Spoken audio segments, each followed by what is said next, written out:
На втором этаже офисного центра в Сиэтле уборщица по имени Мэрилин Коллинз старалась оставаться незаметной. Она привыкла к тому, что ее начальник, требовательный и холодный руководитель инвестиционной компании Гаррет Рид, не замечал никого, кто не носил дорогие костюмы.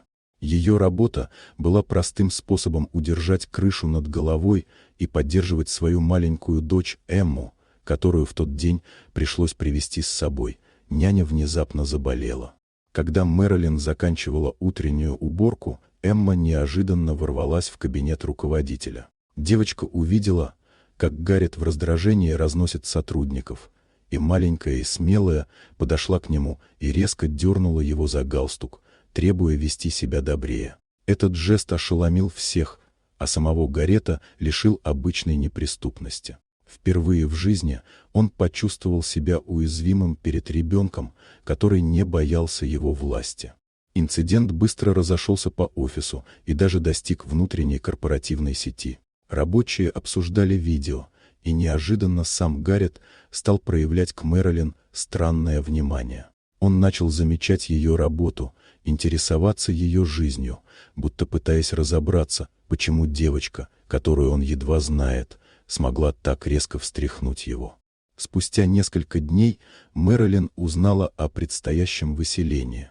Дом, где она жила, продали, и все жильцы должны были покинуть квартиры в течение месяца. Она отчаянно пыталась скрыть это от Гаррета, но он все понял, ее тревожность стала для него очевидной. Понимая, что она не справляется одна, он предложил помощь, действуя осторожно и почти неловко, стараясь не напугать ее.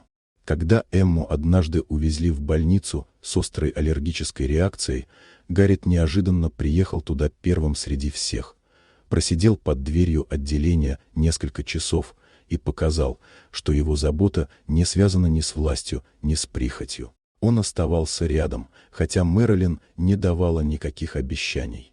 Постепенно между ними возникла теплая, тихая связь, которая укрепилась, когда Гаррет нашел способ сохранить жилье для всех арендаторов дома, предотвратив их выселение. Мэрилин поняла, что этот человек способен не только управлять деньгами, но и менять жизни. Через несколько месяцев они уже стали частью одного маленького мира, где Эмма называла Гаррета своим другом, а Мэрилин впервые за много лет чувствовала себя в безопасности. Их история развивалась медленно, без громких обещаний, но уверенно, так, как растет доверие между людьми, которые перестают бояться быть замеченными. Вот такая удивительная история. Дорогие друзья, напишите в комментариях, откуда вы смотрите это видео. А если вам понравилось видео, поставьте лайк, а также подписывайтесь на канал, впереди еще много интересного.